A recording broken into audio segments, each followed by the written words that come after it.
Hey, I broke the car rig out again. I really hope my camera doesn't, fall down on me. Also, I found a missing camera.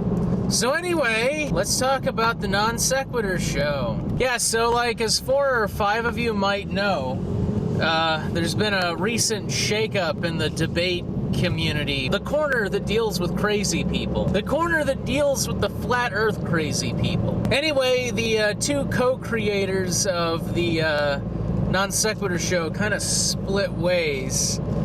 And I thought I would throw my take in it because obviously, as someone who's not affiliated with them whatsoever, I'm qualified to do so. So basically, near as I can understand, Kyle kicked Steve McCree off the show because Steve McCree wasn't pulling his weight, according to Kyle. According to Steve, Kyle just kind of did a hostile takeover of the show and kicked McCree off to keep the money, among other things. Honestly, it's become so noodly that it's kind of hard to keep track of what's going on. So I saw the Death of the Nonsequitur Show video, and then I saw the Rum and Coke episode, then I saw the Angry Peasants, Drunken Peasants. I saw the Drunken Peasants podcast, and then I saw Resurrection, and then I saw the response to Resurrection.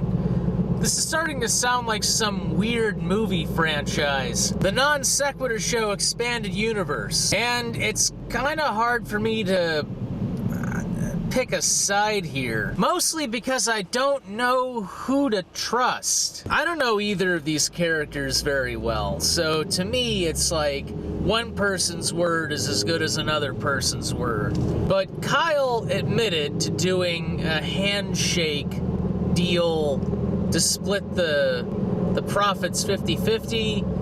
And maybe they weren't very clear on the communication of that. This is why whenever you go into a partnership, you need to get all the shit in writing. Very clear, unambiguous language. Or just never trust anybody. I mean, I don't.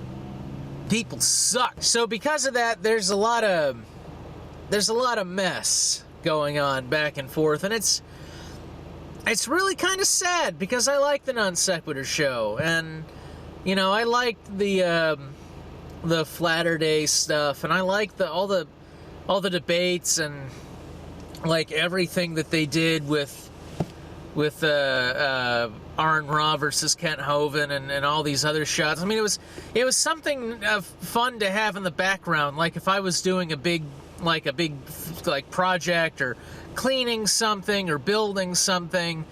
And just to have something running in the background instead of making a video about those projects, like I probably should be doing. I should probably be putting a video out a day. But I've been saying that for the last 5 years. I'm also on my way to work, so that shows you how well things are going with that. Fuck these roads! I swear the roads in Greenville look like someone fucking shelled them. God damn it. I'm gonna sue this city if my rims get bent for this. And I understand there were other issues that came up with it, like Kyle was apparently not returning people's calls, but then Kyle was also dealing with a health problem, and that might have messed with his head. And apparently Steve has an abrasive personality, and then Godless Engineer's involved in all this, and that's, hold on. Oh, Jesus Christ! There's a pothole in the middle of that goddamn intersection. Fucking hell. All this fucking road work and they fucking can't fix this! So anyway, yeah, Godless Engineer's tied up in all this, and apparently he's not being kind to Steve. And so, Red's rhetoric is in this, and this is probably, the first time I've ever talked to, about any of these people on my channel, ever. But it's really, fuck. There's, another hole. There's another hole. There's another hole! See, that's what this feels like. This whole situation feels like the roads in Greenville. Just holes and debris where there should be a nice, even surface, so it doesn't feel like I'm driving across the surface of the fucking moon. So, what was I talking about? I was talking about something, but then I got distracted by how shitty the roads are. I mean, this stretch isn't shitty. But it's tearing apart this nice little community that developed, and all these different people that came. Is the fucking camera drifting? God damn it. It's torn apart this nice little community that really developed around this. And it's a shame. It genuinely is a shame. And I don't know what happens. Steve is going to make his own channel and he's going to do his own thing. Fucking God, even here, even on the nice roads, there's holes. Steve's going to do his own thing. Kyle's going to try and keep the Nonsequitur Show going, but Kyle has been very, he's been very calm about this. Any of his videos, his demeanor is very calm, very collected, but it's if you watch the leaked phone call, it's very bad form. Because every single thing that Kyle brings up, the others, they have a rebuttal to it. And there's been some inconsistencies in what he's been saying. I was supposed to get in this lane. Fuck.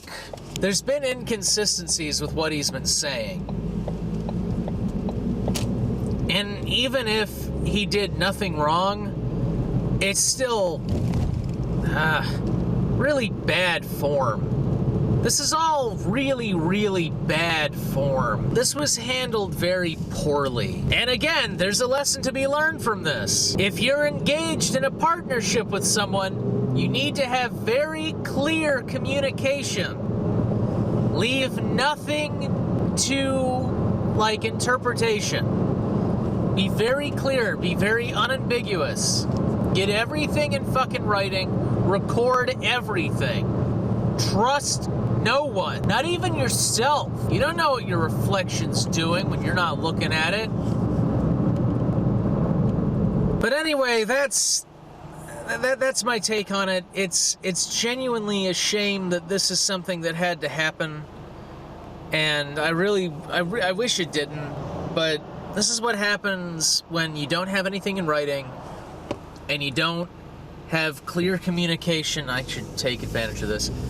You don't have clear communication, and you're not it all comes down to communication. I just keep saying communication, but that's what it is. It's communication. They wouldn't be having the problems that they're having right now if they had not been unclear to each other about what was going on. In Kyle's video, he said he just assumed that his direction was the direction that the show was going. That's a bad assumption. Very bad. And in Steve's case, he's just assuming that gravel sucks. The non-sequitur situation is a lesson to always put shit in writing, no matter what. Even if you're doing a startup with your best friend, just always have shit in writing. Because I'm not saying like you should just be prepared for a loved one or a friend to fuck you over.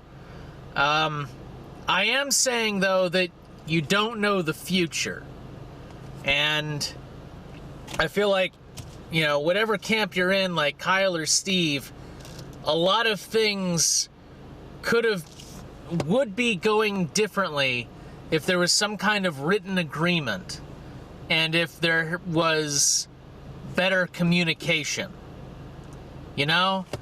Because as it stands now, they're not even splitting on amicable terms.